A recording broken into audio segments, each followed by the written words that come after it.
Good afternoon, everyone. Can you hear me back there? No? Do I have to get closer to it? Higher? Maybe I'll just get right up into it. Okay. I'm not usually one that talks into a microphone. Oh, what you got? Okay, we'll try that. How's that? Ooh, yeah, that's why. Well, welcome to the Oak Tree Budget Town Hall Forum. So this is a product of feedback from last year, and so it's nice to be able to do this and get a lot of information and questions answered regarding your HOA budget. So first we're going to do some quick introductions. And so I'm Jennifer Mahaffey. I'm with Taylor Morrison. I'm actually what they call their Community Management Manager, which basically means all things HOA. I've been with your community since day one and helping get the board started with my colleague here, our first homeowner board member, Stephen Bay. Yay. Yeah. Stephen's had to learn the ropes real quickly from the get-go. And then we have all of our committees. And so I'm going to name a few, but I want everyone who's participated in a committee to stand up, because I want everyone to be recognized and just see how many people actually provide input and touch the budget, so to speak, and add something to your budget. So we have our chairs up here at the front desk. We have William Dickey with the Budget Advisory Committee.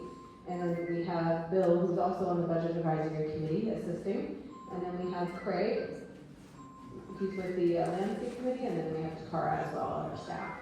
So everyone who's been with the committee, please stand so that everyone I see who's been on the Landscape Committee, formally or currently on a committee, you've all had an impact. I know there's more of you, but you're not all here today. So, yeah. So look, thank you.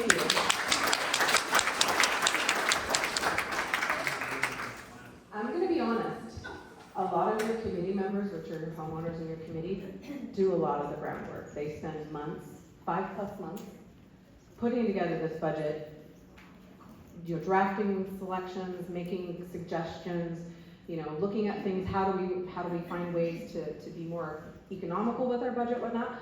I actually touch it the least. I actually review it mostly towards the latter half and get to review the recommendations, and I feel very honored that we are able to do that within our community and have you as owners be participating in your community. I mean, other HOAs are set up where the declarant, which is the builder, would just draft a budget and get it ratified and move on. But you guys you touch a lot of the facets of your community and budget and your community as a whole. So just want to recognize them, because I think we don't recognize them enough for all their hard work. So there's that.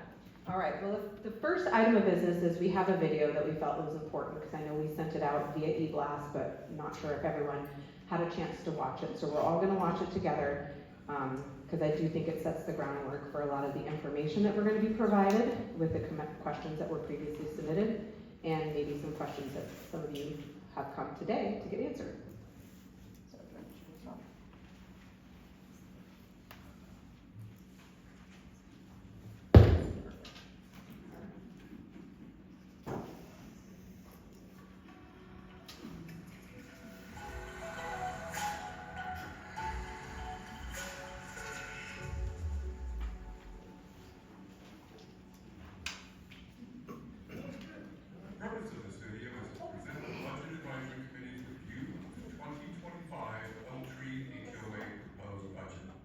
First, let's get right to how to pay for the expenses.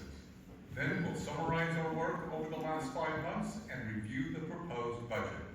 Finally, we'll discuss the two main factors impacting the budget and share some closing thoughts. Our recommended balance of assessments and using cash to pay the expenses was based on the latest financial statements. The cash can help us get through the 7+ year build-out period. Our charge is next year's budget, but we would be short-sighted if we didn't consider the remaining build-out period. So, we don't want to use too much cash in any single year. As you've seen in the budget mailed to you by the board, the expenses are $1,770,000. The current assessments of $240 would only cover $1,180,800, leaving a shortfall of $589,200. If we used all cash to cover the shortfall, it would use 71% of the cash. We thought that using that high of a percentage of cash would be fiscally irresponsible, since we will want to use some of that cash to subsidize future assessments. If we used all assessments to cover the shortfall, it would raise assessments to $360. None of us want to see that large of an assessment increase. So we worked with the board to find a reasonable balance between using cash and an assessment increase that we could all live with. We believe we found that reasonable balance with 29% of the shortfall being covered by an increase in assessments to $275, raising $172,200, and 71% being covered by using cash of $417,000. You can think of it this way. If we all pay $1.17 more per day in assessments, we will use cash of $2.83 per day to cover expenses. So how does a $275 assessment for next year compare with other 55+ communities in the Puget Sound area? This year's assessment at Jubilee is $274. The two Trilogy 55+ communities are at $321 and $368. And these will all increase in 2025. The Budget Advisory Committee started our work 5 months ago in June. While waiting for NOVA's proposed budget, we reviewed our prior year approach with our 2 new members and started reviewing the 2024 monthly financial statements. We met with our HOA staff to gain their perspective on needs going into 2025. We also met with members of the Landscape Committee to get their insights on expenses. Based on our review, we agreed on the assumptions and approach we would use for the 2025 budget. We used our assumptions to complete our financial model for the 2025 budget. We received NOVA's draft budget and met with them to review it. We reviewed every expense and got answers to every question and request for supporting documentation. A large portion of our budget consists of contracted services. When we compared the NOVA budget to our financial model, we found we came to similar conclusions on most of the expense items. We identified some expense items where we proposed adjustments to the amounts. We discussed these amounts with NOVA and came to an agreement on the amounts. We want you to know that our interactions with NOVA and the board were positive, informative, and collaborative. Now, let's review the proposed budget by covering each category starting at the top. In a change from last year's budget format, we recommended improvements to the board's proposed budget format and the addition of account descriptions to make the budget information clearer for homeowners. The board accepted our recommendations, as you saw in the budget mailer. The expenses from the 2024 budget are now grouped to the appropriate new 2025 budget accounts. We will compare the 2025 budget to the 2024 budget. As we reported in the quarterly HOA board meetings, the 2024 actual expenses have been tracking close to budget. Income is based on 410 homes paying assessments. We project 380 homes paying by January 2025, and the equivalent of 30 additional new homes paying a full year based on 60 homes selling throughout the year in 2025. Monthly assessments would increase by $35 or 15%. Administrative expenses increased $14,000 or 3%. The main reason for the increase were the additional permits and licenses required for the villages. Also, with the opening of the villages, the value of our insurable assets increased from $4.25 million to $19.5 million. The initial insurance quote was $104,000. To reduce the expense, the board dropped earthquake coverage costing $17,000. Payroll was reduced by $13,000 to decrease expenses. Repairs and maintenance expenses increased $8,000 or 15%. The primary reason for the increase is the additional cost of snow and ice removal at the villages. Landscaping expenses increased $233,000 or 47%. It's our largest expense category, and will continue to grow to a larger percentage of our total expense budget as we add more homes and acres of land. With the change to using Pacific Landscape Maintenance as our landscaper, we now have a landscaper who has not only improved our basic landscaping needs, but works with the HOA Landscape Committee to find solutions for unaddressed needs. The overwhelming feedback we've heard from homeowners is they are happy with the improvement in the quality of our landscape maintenance. The Landscape Committee has a detailed plan to build on that progress we've all seen. The BAC and HOA board support their plan.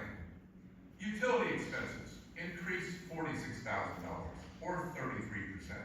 The primary reason for the increase is the additional 33 acres of land to irrigate in Division 3. Village's expenses increased $10,000, or 7%. The primary reason for the increase is janitorial services and inflation. We also had better expense estimate information than we had a year ago. Pavilion expenses increased $5,000, or 11%. The primary reason for the increase is inflation. The annual reserve contribution increased $84,000, or 168%.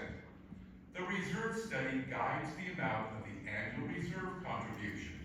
With the opening of the villages and the increase in assets to $19.5 billion, larger reserve contributions are required to fully fund the reserve fund. Finally, the total operating expenses increased $400,000, or 29%. We'll discuss the two main reasons for this large increase in a few minutes. With a 29% total expense increase, we decided to use a large amount of cash to hold the assessment increase down to $35, or 15%.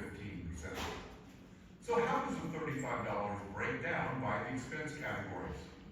4 of the categories are $1.22 or less. The annual reserve contribution is $7.35. Utilities is $4.03, and landscaping is $20.39. As this chart clearly shows, the landscaping and utilities, specifically the water for irrigation, are the reason for 70% of the increase. The reserve contribution adds an additional 21% to the increase. These three categories make up $32 of the $35 increase. Next, let's discuss how the 2025 budget expenses were impacted by two main factors: inflation and growth.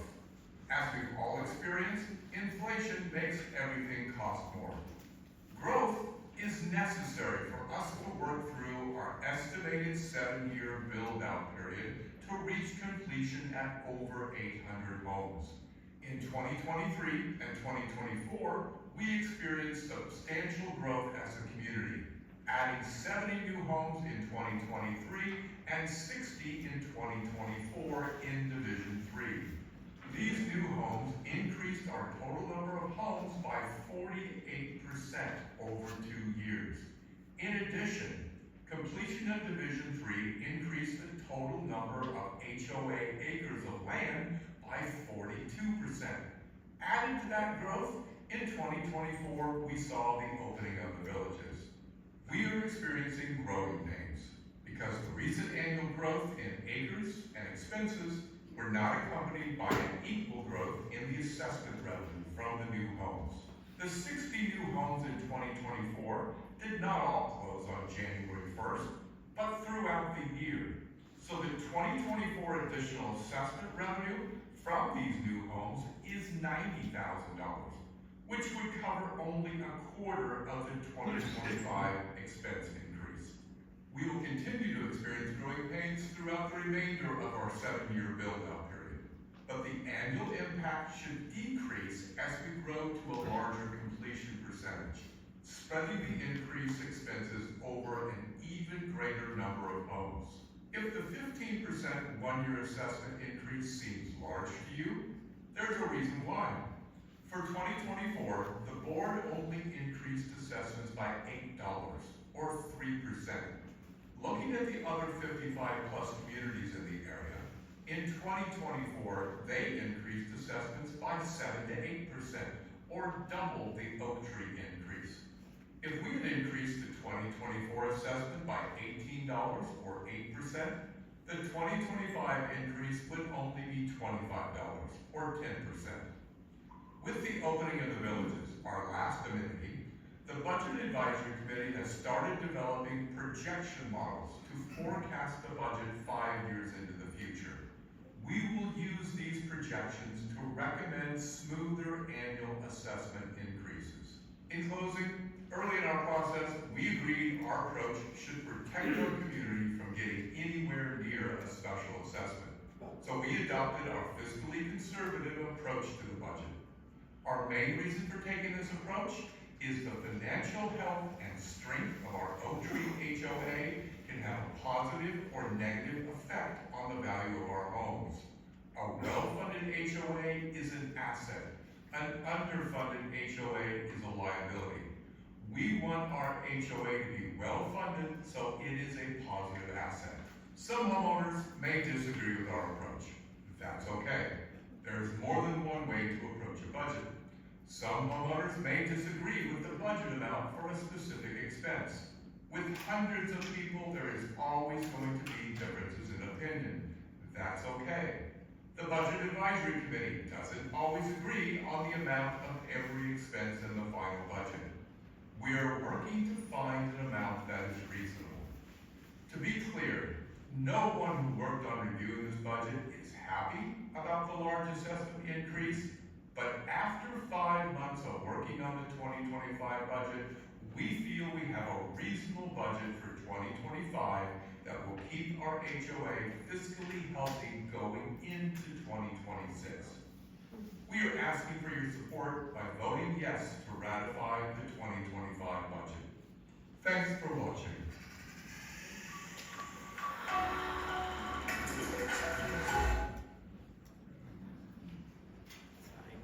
You can leave it.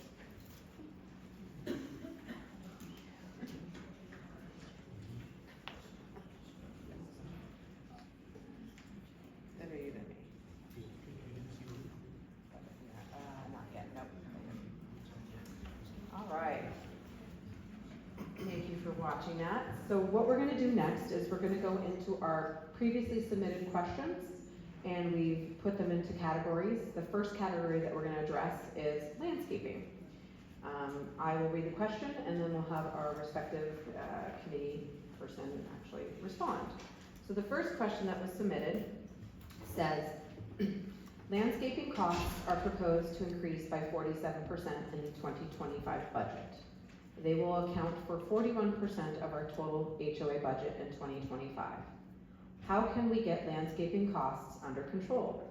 Do we need to change our model and standards for landscaping to reduce future landscaping cost increases?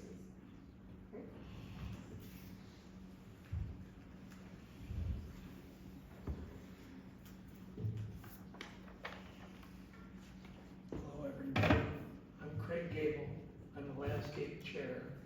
It's actually my second time to be the chair. I'm a longtime resident. I've been here nearly 7 years. I've seen us go through numerous landscape companies.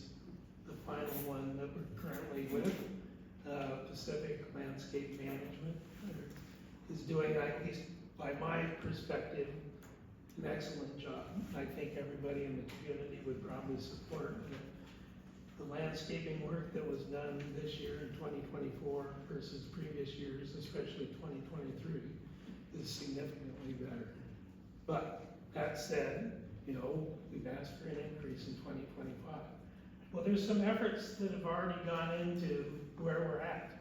And I'm going to read from this because there's some pretty definitive answers. So bear with me. I appreciate that.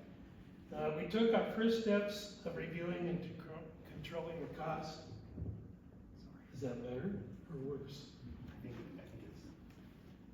You're gonna give me more room?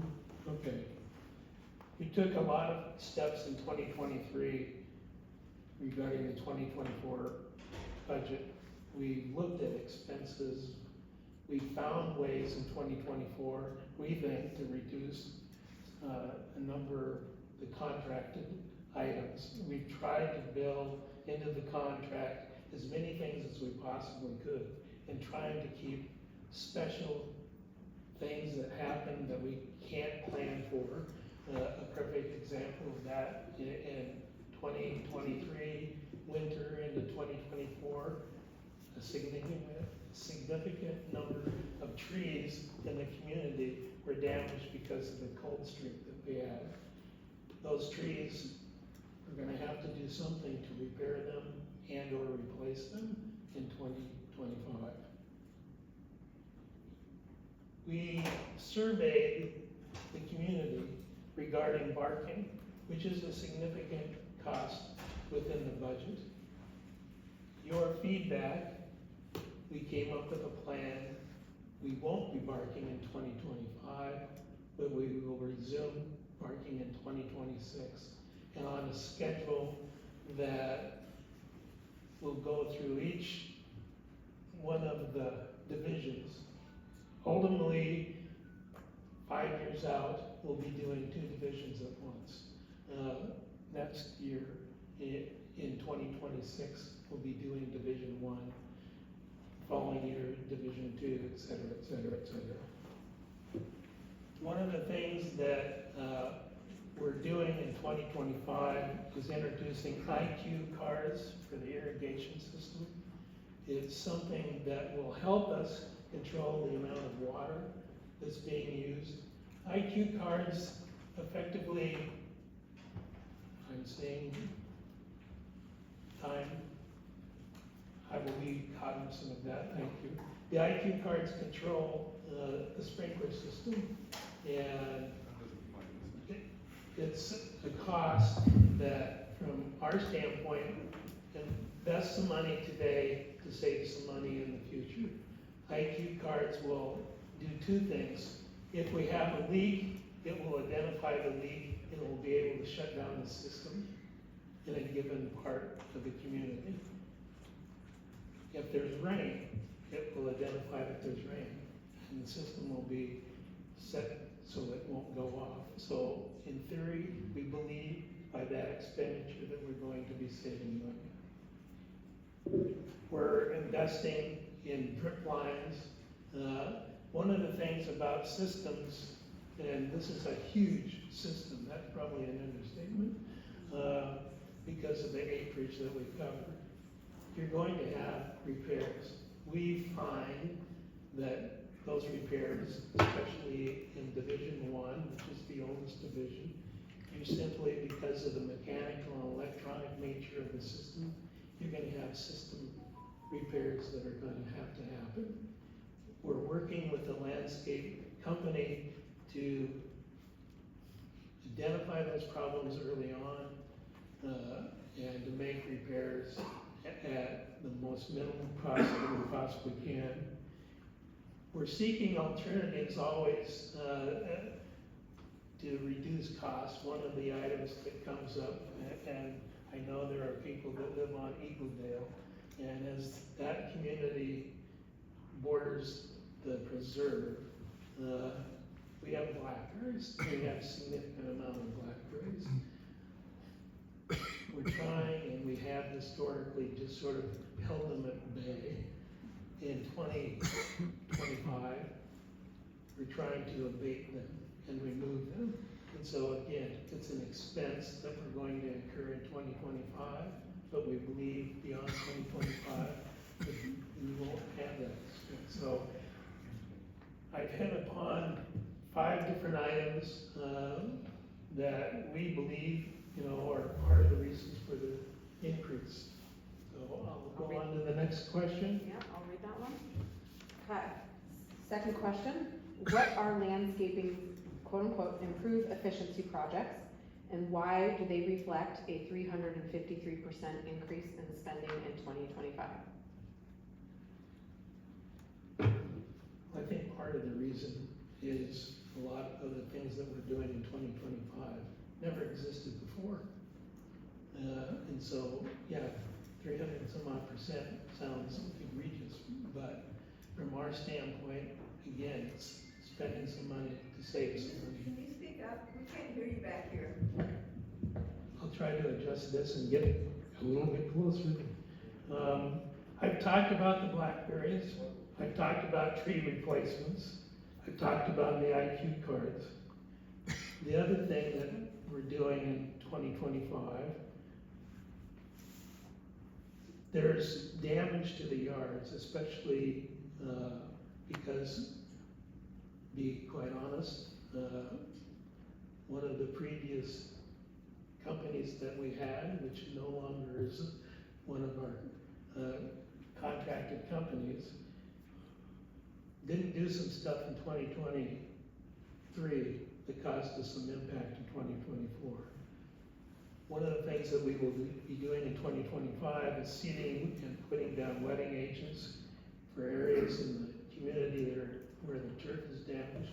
This is a unique expense. We don't believe it'll be an ongoing expense, but there still are damaged yards that need attention. There is winter and spring moss and crane fly control that will be applied. Again, it's an expense that we haven't incurred in the past, but we will be incurring in 2025. We will be doing some plant thinning, especially along Oakwood. We have some responsibility to Thurston County, especially where there are intersections on Oakwood where line of sight, if you're coming from one of the side streets onto Oakwood, we have a responsibility to Thurston County to see that you have a clear line of sight.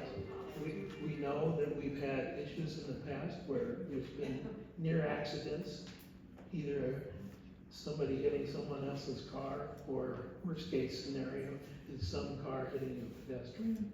So again, those are just some examples of the things that we've done and anticipate spending in 2025.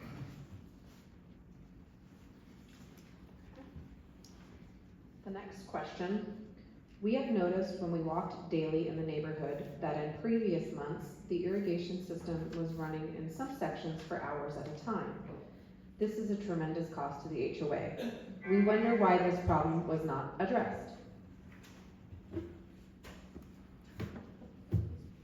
It goes back to the IQ cards. We simply didn't have the technology that we're going to have in 2025, in 2024, and earlier.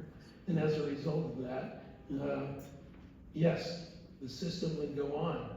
And in order for us to have somebody come and repair it, we had to make decisions periodically. Do we incur the additional expense out of contract to have people from the maintenance company come and do the repair work and make an adjustment to the system?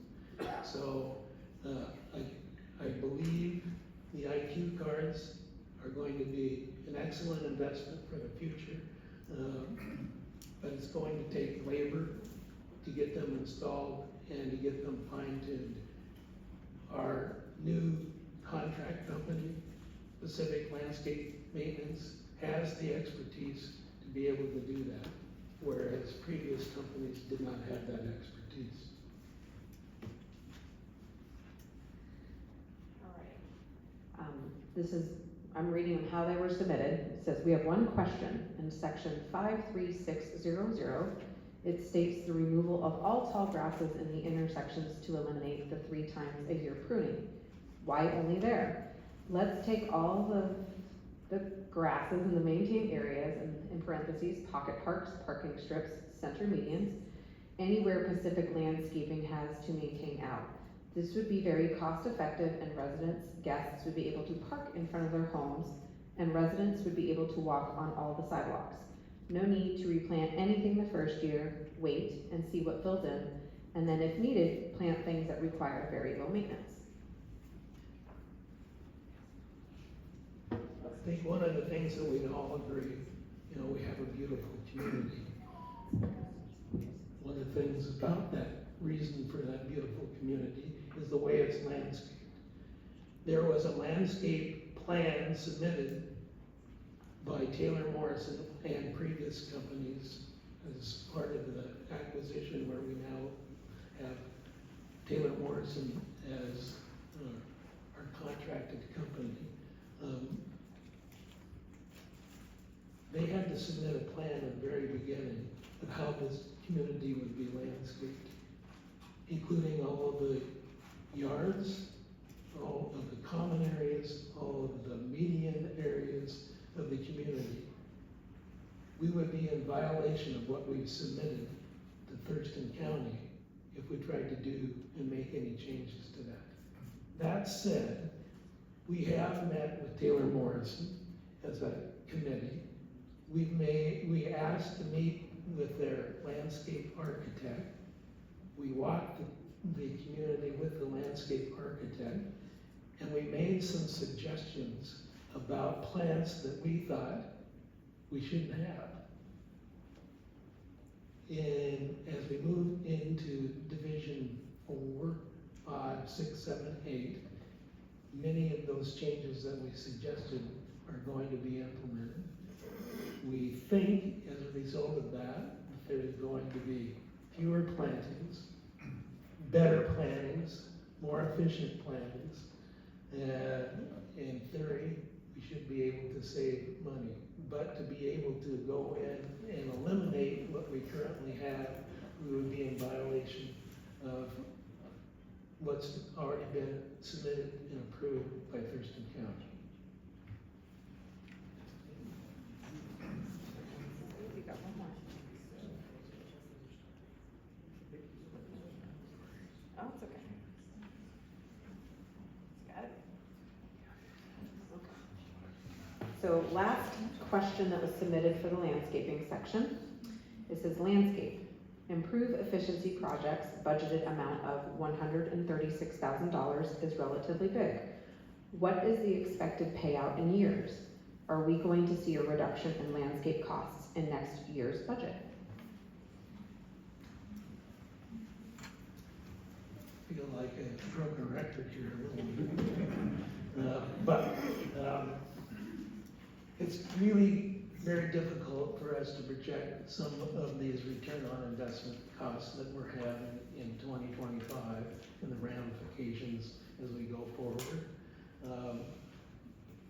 We don't know, as an example, when we start in 2026 to bark again, what's the cost of bark gonna be? We don't know. We won't know until 2026.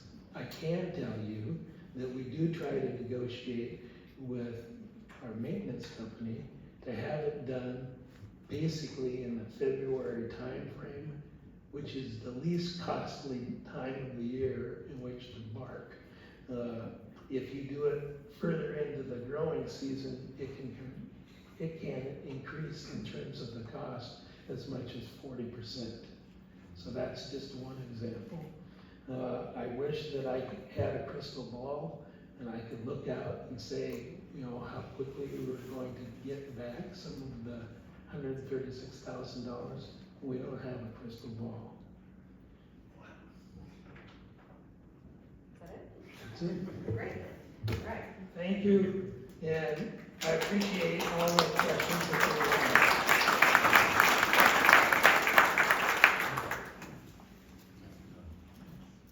Okay, our next section of questions kind of relate to more general HOA and on voting. So Steve is actually going to answer this first one after I read it. So it says, projected increase of 100% in snow removal costs doesn't seem to reflect the third quarter actual adjustments from the September 30th, 2024 financials. Wouldn't a more accurate projection be $5,000 for 2024 and $10,000 for the 2025 HOA budget proposal? Well, hello, everybody. And I want to thank the homeowner for asking this question. I want to thank all of you for your scrutiny on the budget. It makes all of us up here look at any of these line items a second, a third, a fourth, or a 10th time, and that's a good thing. The proposed $20,000 amount for snow removal is largely because of the addition of the exterior square footage associated with the villages, where in previous years, we only had to worry about service for the pavilion. The HOA is not done spending for this service for this current year, however, and basing expenditures on this line item on third quarter actuals would not present an accurate projection. 2024 year-to-date expenditures for ice prevention and snow removal will likely go up this November, right now, and December as freezing temperatures occur. Expenditures for snow and ice service are dependent upon the severity of the winter season, and honestly, they're very difficult to predict, so $20,000 might be considered a conservative estimate. If we don't have to spend that amount of money because of a light winter, then we won't. In an effort to keep expenses down for this service, the board of directors chose not to contract for holiday service. I do want to tell you, we tried to keep this down as much as we can. So there's no service on November 28th or 29th or December 25th, 26th, and January 1st and December 31st. We also reduced the service area such that only front entrances and walkways to the two amenities, both clubhouses, will be treated instead of the full perimeter. So if you're looking to get into the back door, it's a very slippery way to go. Please use the front door. That's what we're going to pay for to keep prices down. Additionally, only ADA labeled parking spaces will be cleared instead of contracting for the entire parking lot. If we would have done the whole enchilada, it would have cost us a lot more than $20,000. This line item accounts not only for labor and sales tax, but it's also for the price per pound of manually applying granular de-icer and price per gallon of machine-applied liquid de-icer. Both will be used. To give you some hard and fast numbers, examples of the labor costs in this contract include parking lot clearing at a rate of $750 for the first hour and $250 per hour thereafter. Sidewalk clearing and de-icing rates without a plow are $225 per hour with a minimum 2-hour charge.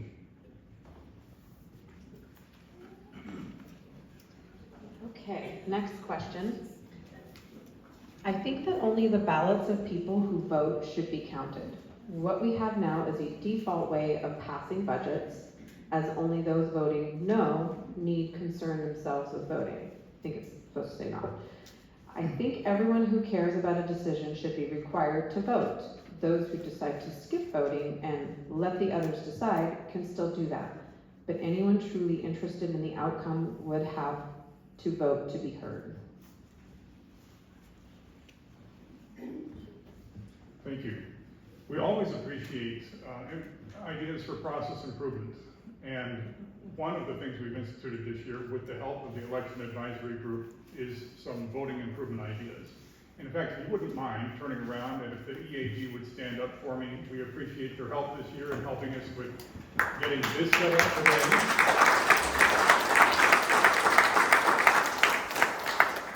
They're also helping us with transparency, advertising the budget ratification, and counting votes and many other things along those lines. However, this suggestion right here, this idea that only the ballots of the people who vote should be counted, this practice would be in direct violation of Washington state law, specifically the revised code of Washington 64.90.525.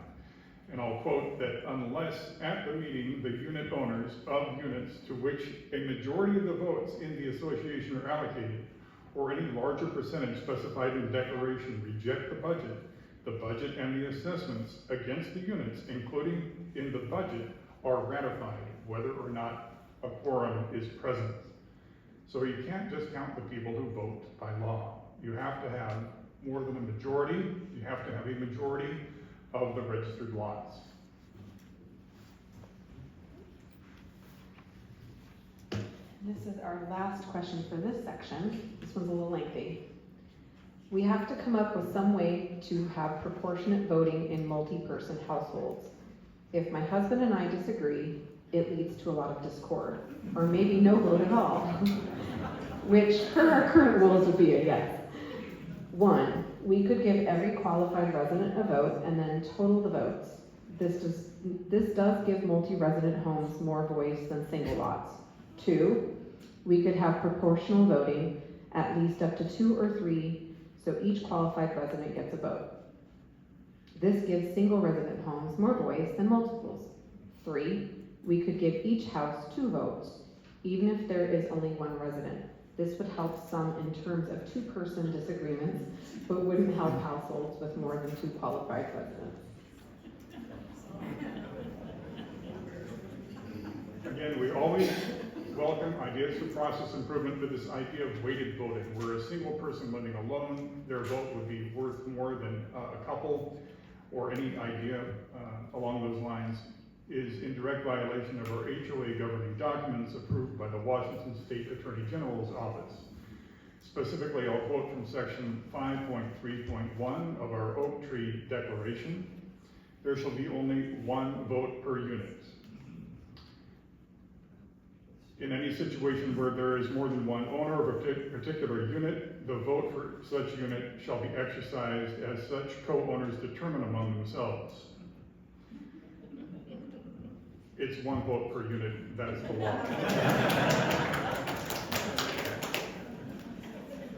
I can't believe I got applause for that. I do appreciate that you laughed at it too. It's good, we all have a sense of humor. So our next section is pretty short too, it's lifestyle. So I have your thing. The question was, lifestyle programs, what items are big contributors to the $60,000 cost? Typically, we bring food and our own drinks to our gatherings. Hello. Well, first of all, thank you for asking that question and giving me the opportunity to clarify exactly how the lifestyle budget is distributed throughout the year. So the $60,000 dedicated in the budget for lifestyle covers a number of events, activities, and supplies associated with those events, activities, and clubs over the course of the year. Some events are small expenses, such as live music in the summer on the patio at the pavilion, prizes for various contests throughout the year, to even cover the cost of coffee and tea set up for both the amenities, to larger, more expensive events like the 2024 Villages Grand Opening, the end of summer celebration, and our upcoming holiday parties, where the HOA will cover the food and beverage costs for these catered events. Additionally, in 2025, expenses associated with the planned wellness program, which will include instruction for group fitness classes, will come from that $60,000. Thank you.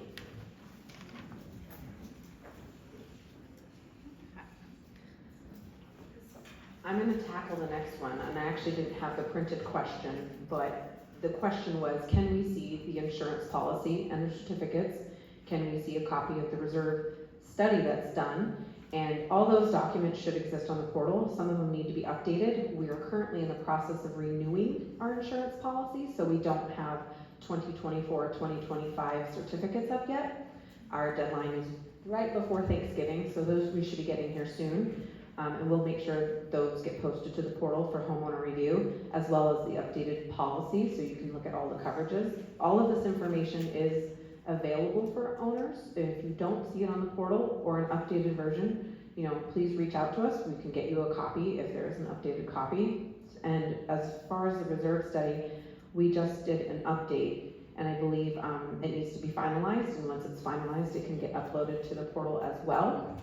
Previous copies of past reserve studies currently exist on there, so we'll make sure as we get those updated documents, we get them on the portal for homeowners to review, so you can look at the current recommendations for the reserve study and the insurance policies and our coverage for our certificates. Another one that came in was, what happens if the HOA budget is not ratified? If our proposed budget is not ratified, then the most current recently ratified budget remains in effect regarding the monthly assessment amount for each owner. Assessments do not increase, but the full payment of expenses will still be required.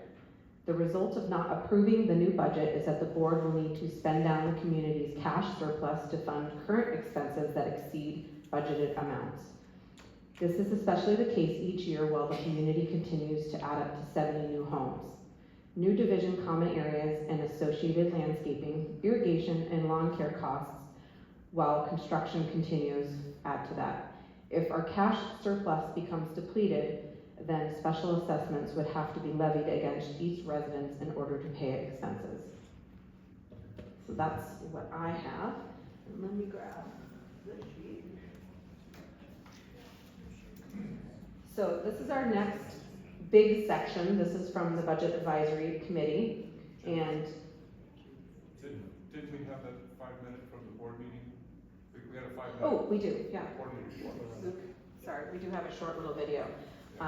While he's doing that, I will let you know that once we're concluded with the BAC section, we will then move into the open floor process. I'll say something, but how that will work is that if you're interested in asking a question, you'll need to raise your hand. A member of the EAG will come around with a card, and then we'll start answering questions in the order of the cards. They're just random. And then we'll say a little bit more when we get there. But we do have a short little blurb that we're gonna play before the BAC. I'll tell you a quick observation, everyone. We're showing this because in that budget review video, we didn't cover some basic things that every quarterly board meeting we report on. And so we took the last September 25th board meeting and carved out 5 minutes that explain some key concepts that we all need to understand in the budget. So instead of having one of us read through all this, we're literally going to show you the report that happens every quarter at the board meeting. Then we'll move into the question for the budget advisory committee. Good.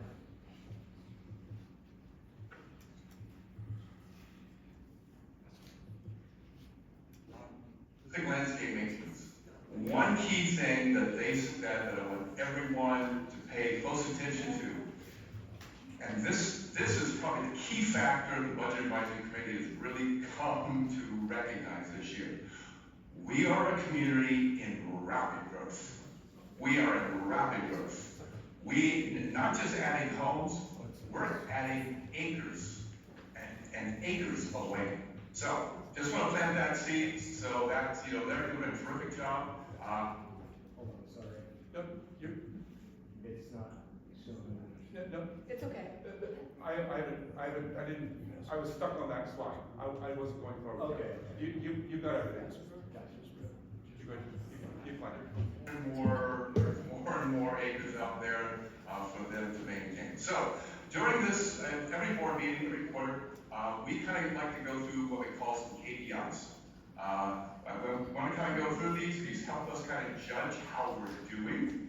But I also want to give you some budget definitions. It's capital contributions, that's $4,800 from new home sales. That money goes straight into our cash. Now, if you're looking at our financial statements, you're not going to find it as income. It doesn't go to the income statement. It's an equity item. So if you're looking at financials and you say, well, where's the capital contributions on the income? It's not income. It goes straight to the balance sheet. Now, another key thing to realize, those contributions end when the last home is sold. So they're not going to be there forever. Now, here's a key thing that people understand, because there has been confusion on this over the years. The purpose of the capital contributions, they don't go to buy anything. They didn't go to buy the villages. They go to subsidize our monthly assessment during this build-out period. They help hold down the amounts of our monthly assessments. All right, so let's look at those capital contributions. So we kind of see here visually what has happened historically. Note something. I want to do, we have a lot of new people on the call today. We have a lot of very rapid growth. There's a whole lot of new homeowners. Look back at what happened in 2022. In that entire year, only 10 houses closed. Keep that in mind. Keep that in mind, but I'm going to bring that up to another point. All right, so here is your Budget Advisory Committee's perspective on relying on capital contributions. We follow the philosophy of don't count your chickens before they're hatched. What we mean by that is we shouldn't depend on something hoped for, I hope this money comes in, until you know for certain that it's happened. So here's how we approach it. That capital contribution, the 3 that came in August, that money goes straight into our cash. That's great. I like cash. Cash in the bank is highly reliable. You can depend on cash in the bank. So our perspective is the assessments, that's the monthly amount we pay, and cash, that's our 2 sources for paying expenses. Now, we're not ignoring the fact that new homes are being sold and those capital contributions are coming in. We're just not relying on 2024 capital contributions to support the 2024 expenses. Those go into cash and they're accumulated, and we'll use them for our 2025 expenses. So with that approach of that looking at things, it is important during these next 8 to 9 years, as we continue building out, that we maintain a high cash balance, so we continue to have money to subsidize those monthly assessments. So another key indicator we use is net assets. We use this to really judge our financial strength, our HOA. How financially strong are we? So here's kind of a history. Now remember I said, look what happened back in 2022?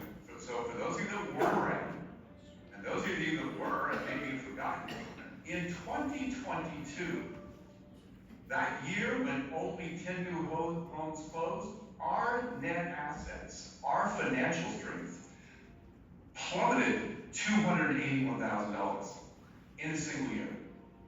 That's what happens when you count on something that hasn't happened yet. Now, we have built that up. We have built that financial strength back up. And if you look at December 31st of last year, August this year, we're within $4,000. We are staying nice and financially strong. We like it that way. Now, so why maintain that high net assets? Well, I indicated one of the pieces, but the other thing that's very common, it is industry standard for an HOA to maintain 3 months of operating expenses in cash. Well, based on our current budget, that should be about $342,500. This year, we allocated $362,000 of cash to subsidize. So that means we should try to always maintain, on this current year budget, at least $704,000 in cash. And we're sitting at 830, so we are in a nice, strong position.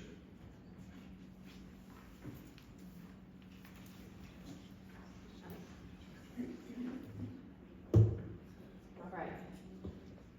So there was one other question that came in about capital contributions, and they wanted to know why it didn't match the current assessment. So those of you who purchased early on in the community, your monthly assessment started at $200 a month.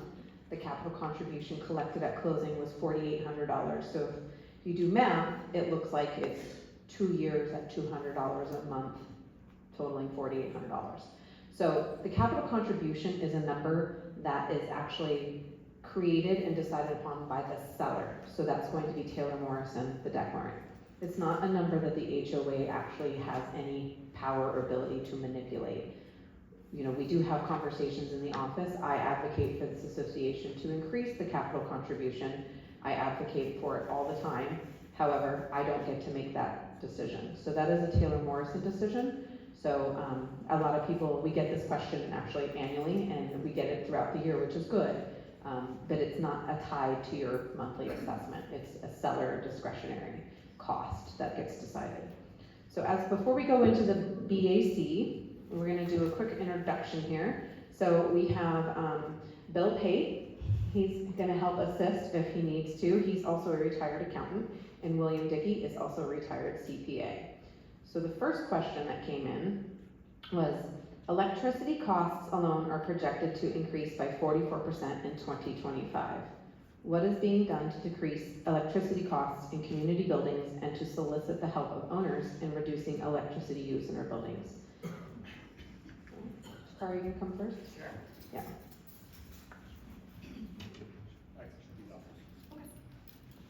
Okay, so now I'm gonna answer this question not as lifestyle. So over the summer, as you all know, we have opened the village's amenity, and I've been working very closely with the builder to find any opportunities to adjust and really dial this in for our community usage. With that, we noticed that there was not enough sensors put in throughout the building to detect the motion, to have the lights be turned on to automatic and then turned off when they're not being utilized. We are in the process of having additional sensors ordered, and they will be installed hopefully sooner rather than later. In the interim, until we have those installed and up and running, we have all of the lights and all of the televisions inside of the facility automatically scheduled to turn off at, I think, 10 o'clock at night. That obviously can get adjusted based off of usage.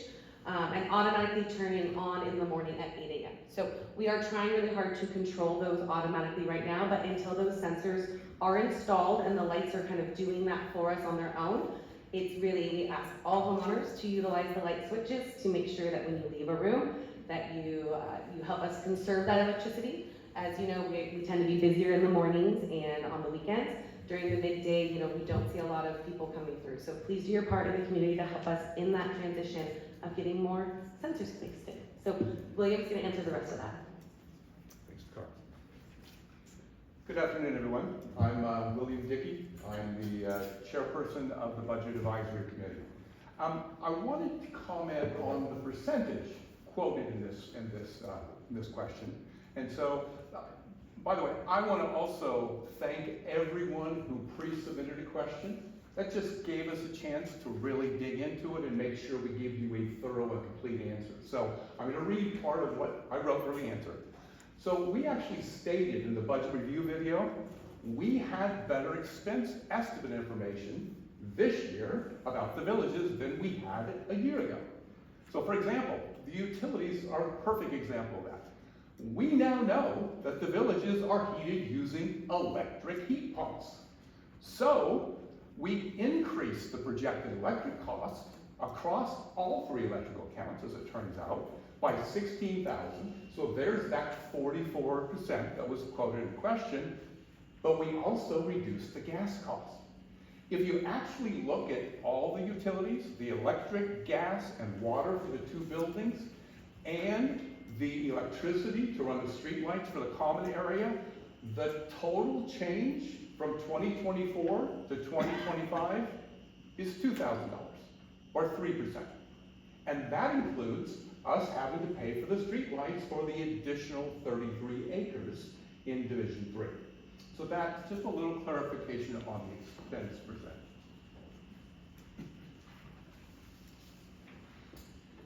Question 2. With the assumption that we will have about 50% of the homes sold in the near term, the HOA should be invoicing the builder for the support and care of the assets of the development that support and will support 100% of the community when built out. The cost of the support and care of those assets will not increase significantly over the next few years, other than inflation, yet the current residents are being asked to pay for 100% of the cost of what 800 plus residents will eventually pay. The builder should be paying the cost as it is getting the benefits of those assets as they advertise to sell more homes.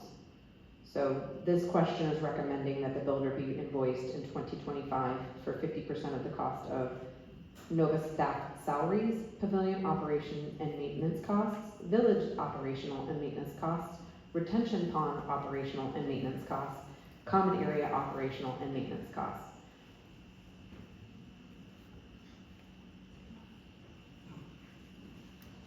For new homeowners that have just joined in the last couple of years, this is actually an old idea that we researched and explained back in 2022. And it's actually, the answer is in the budget FAQ document that we put out, and it's actually also, I think, in our budget 101 video.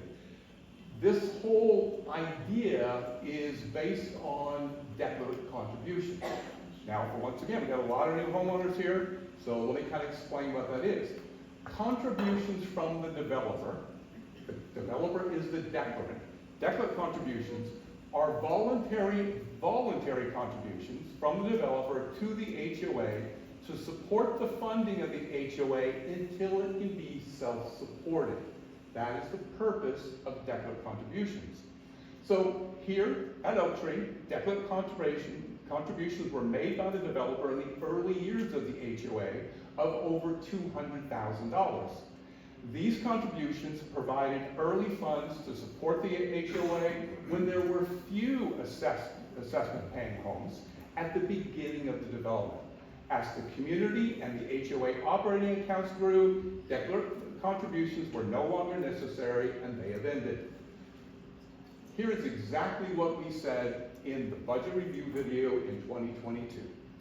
You may feel Taylor Morrison should pay for certain expenses, but it is our CCRs that determine who is responsible for paying for which expenses. The villages that we're sitting in today is the perfect example. Taylor Morrison was responsible for the cost of building the villages. The HOA is responsible for paying the expenses to operate the villages. So they've given us, you've heard the number a couple times today, and that $19.5 million, that came right from the insurance company on the value of assets to insure.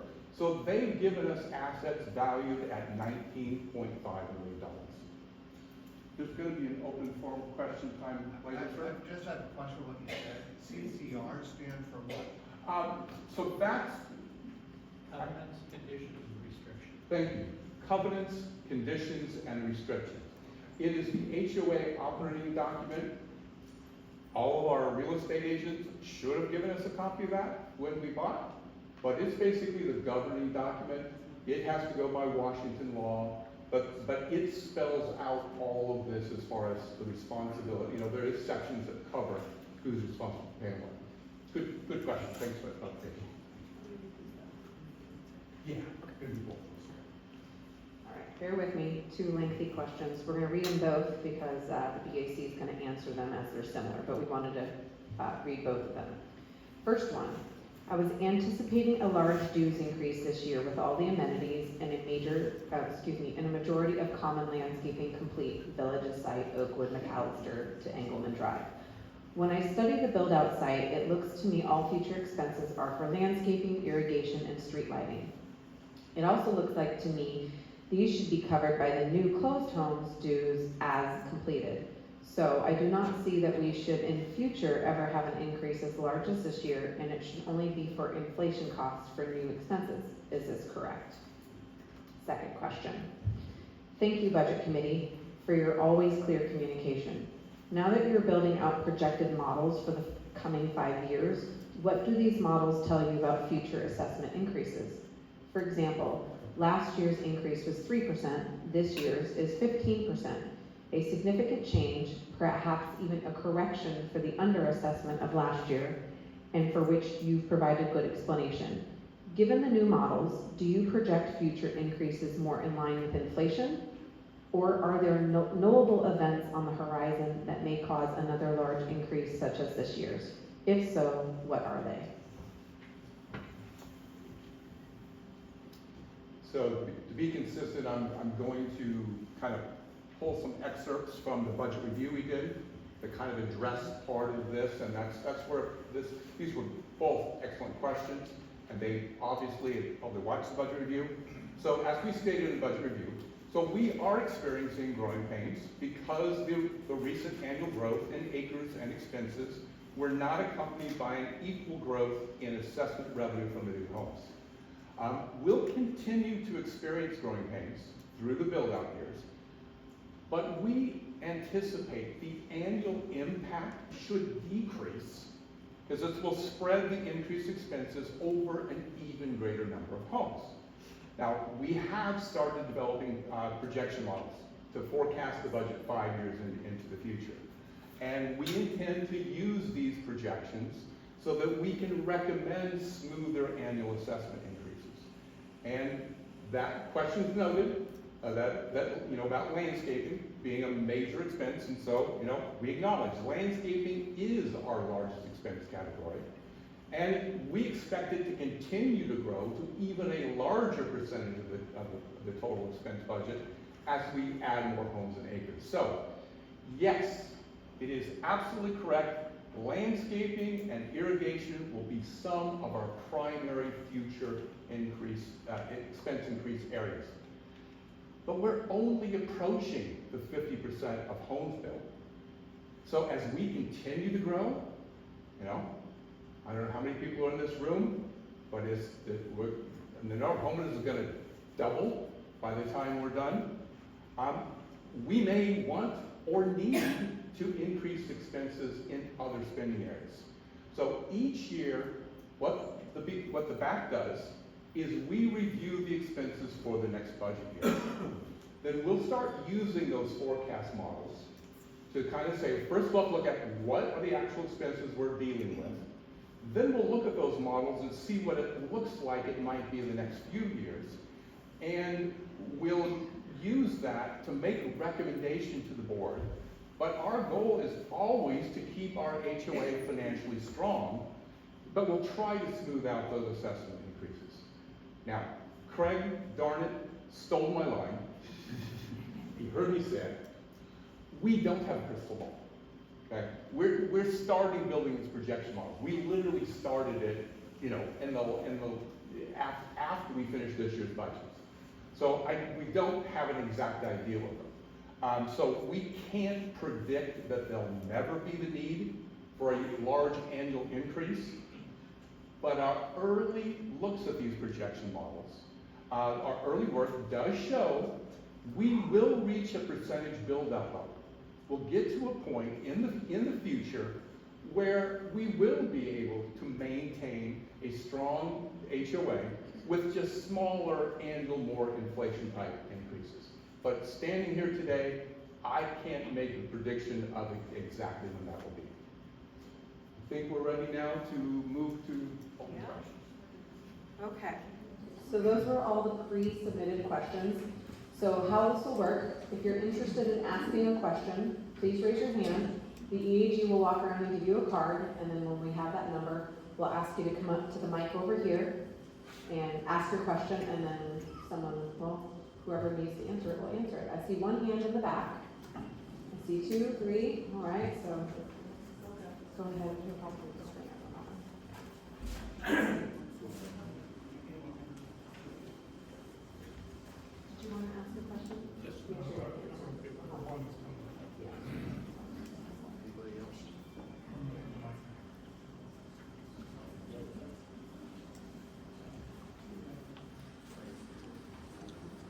Okay. So remember, as we communicated in all of our communications about today, each homeowner gets 3 minutes to make sure that we do address every question that's present. So looks like we have number 1 up and ready at the mic. Thank you. First of all, thank all of you for the hard work you do. I know it's not easy. My question is basically about insurance.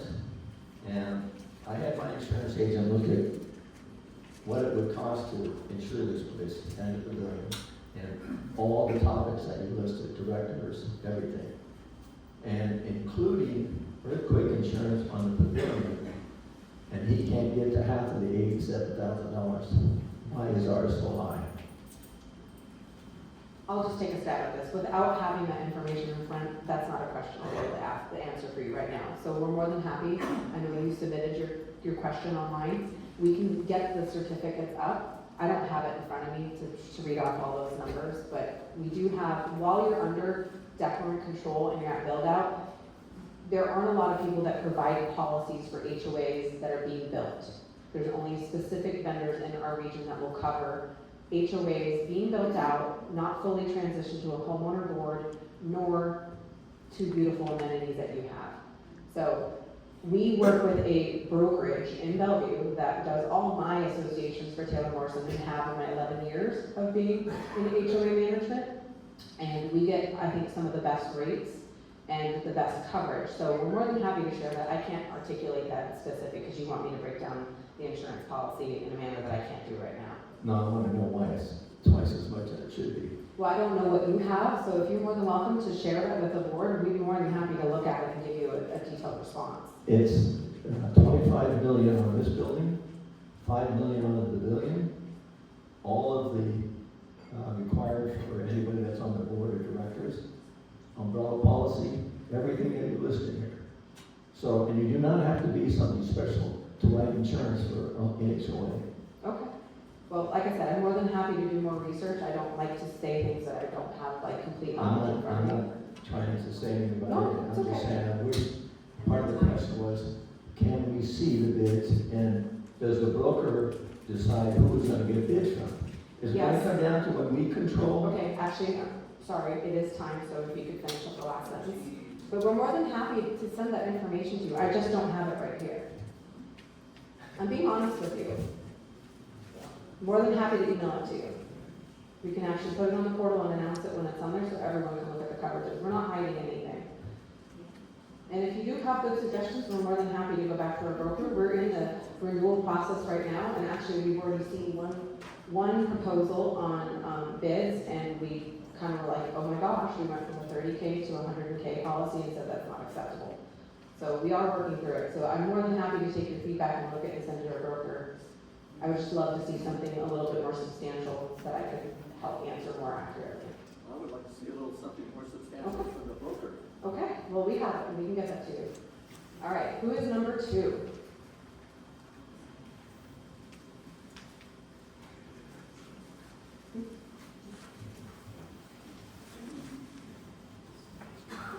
Thanks again, everybody. You guys really did a good job.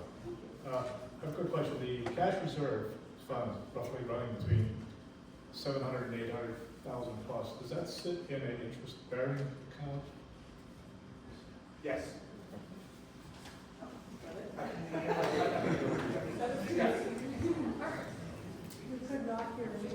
Oh, okay. Yes, do you mind? Sure. You gotta get all of that mic.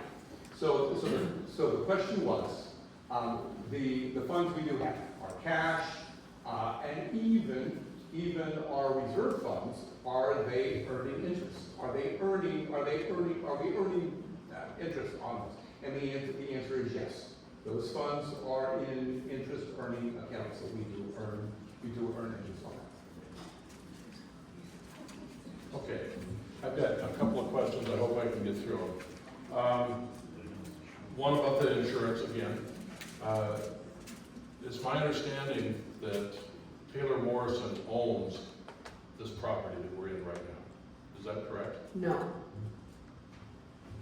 So when a division is recorded, and including the villages as part of the division, technically when a final plat is recorded, those areas are actually HOA maintained, or owned, I should say, and then we don't turn it over to the association. That would be street strips, so you're gonna see Division 4 landscaping out there, but you're not maintaining it yet. You don't maintain it until you have occupied homeowners in that area. So technically the land is owned by the association, however, the declarant technically owns everything over the association at this moment. I'm not sure I understand that. So the declarant runs and technically has full ownership over the association. So even though this is an association-owned asset, it's still owned by the declarant, not by the homeowners. In order to own the villages and the pavilion wholly outright, as well as the rest of the association, that will happen at 75%, which is your transition when all the declarant board steps down and you elect a fully homeowner-run board. Perhaps a better question to ask, or to get a response I'm looking for. Okay? Somebody dies swimming in the pool. Who's gonna get sued? Well, it's under the, what's that?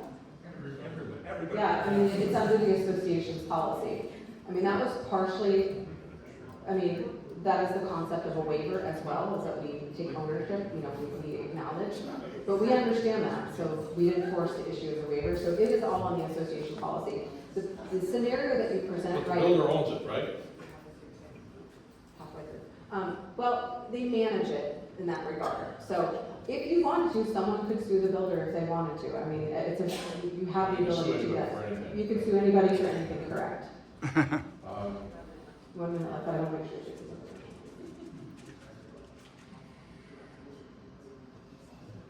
On the question on the budget, and just so I understand how the money is spent. Let's just say, for example, snow and ice removal. It's $20,000 for this year. What happens if it's $25,000? So we just talked about people getting sued. So if we have a really bad snow and ice year and we hit $20,000 and we hit more snow, we're gonna make sure things are safe, and we're gonna spend that extra $5,000 because we all want to be responsible and keep things safe. The budget is the number we're looking at, but if that happens, I believe that's the correct answer. We're gonna keep you guys safe. Understand. Where does that money come from? we have the overall budget, there So will, it's an out-of-budget expense then at that point. it's just kind of an operational contingency. There's gonna be other areas that we end up, but probably won't spend as much. And so, you know, those things will happen and they'll balance out. So you take money from another line item to compensate for that, Exactly. okay?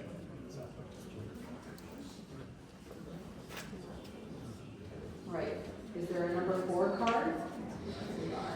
Sorry, I get blinded by the sun. I see.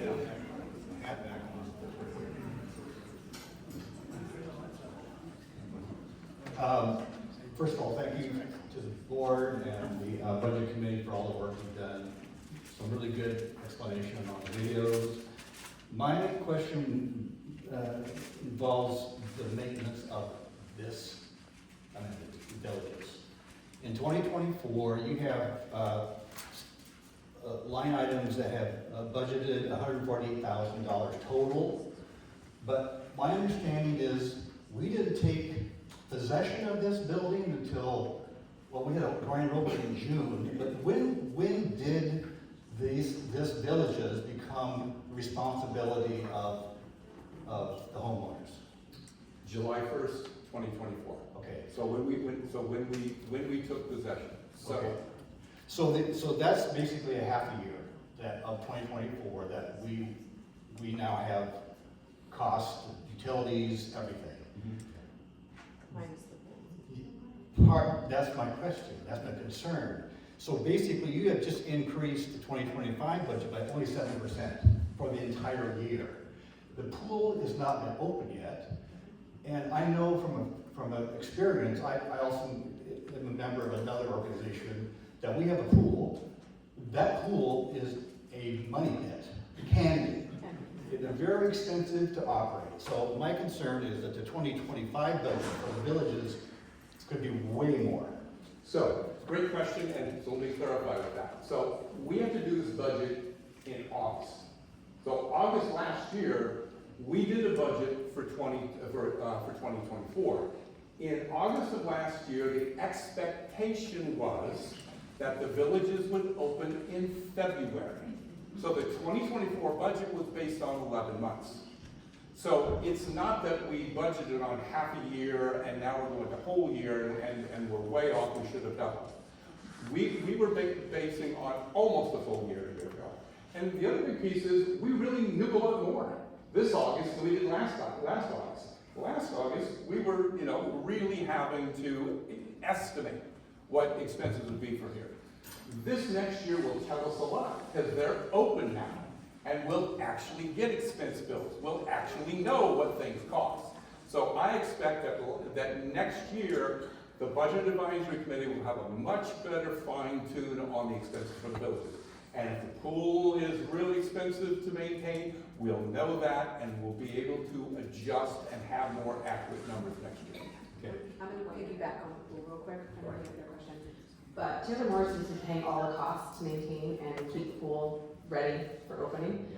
So we've been using that contract, and we actually have a contract set up for us for when the pool does open and it gets turned over to the homeowners for use. So we've actually included that in those costs. We know what the annual monthly maintenance cost looks like. We know what the chemicals costs look like. We know what the permit fees look like. So all of that's embedded in there with the current costs that we know of. Thank you. Thank you. All right, number 5. Oh, here you come. This will be short and sweet. I might be the newest resident here. We just moved in 2 months ago, and so I want to reiterate or add the thanks. As somebody who's done a lot of mergers and acquisitions diligence over the years, I really love the transparency and the amount of information that's been given. I'm very appreciated. My question was actually asked and answered 3 questions ago, so Great. that's it. Thank you.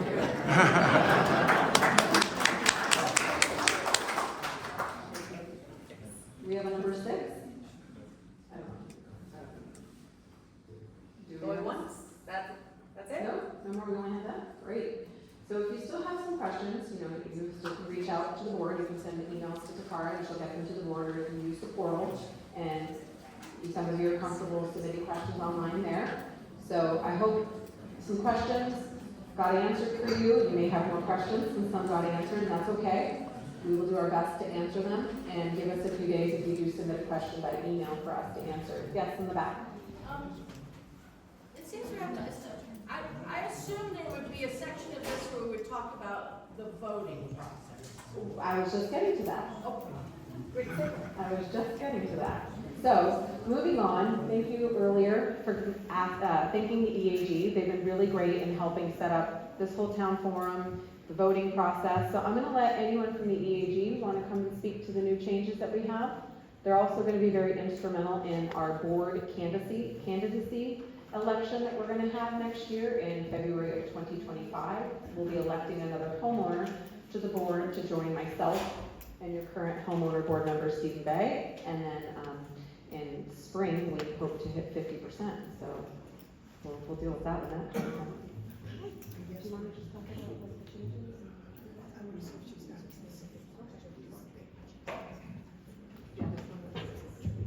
Hi Cheryl. Kathy Barney and Robin Adams. Do you have a specific question? Well, is it as simple for me to vote right after this meeting by putting this proxy ballot in the box out here? That is correct. How are we doing on the proxy ballots? Everybody understand how to fill them out?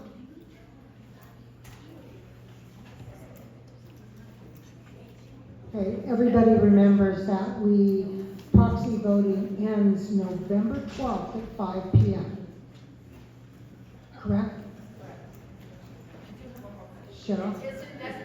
So, this is confusing. We have to have a quorum of residents vote, one way or another, we do not. If you do not vote, you are effectively saying yes to the budget, Correct. right? As Steve explained, in order for this budget to not be ratified, 51% of the homeowners would have to vote no. But not voting is a yes vote.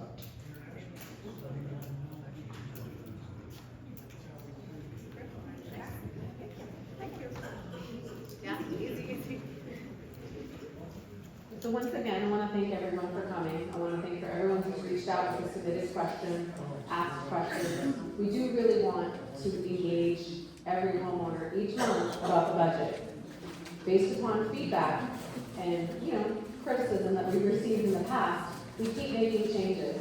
So I want to thank everyone and appreciate everyone who's come to the board or to the HOA in general with feedback and actually recommendations and solutions to a problem.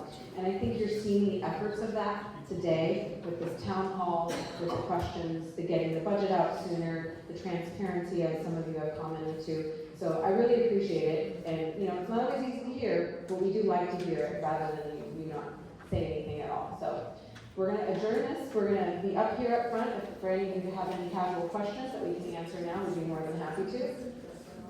Yeah, and if you want to go right here, that's great. If not, we have people that can help. But thank you for attending and taking the time out of your day, and go vote.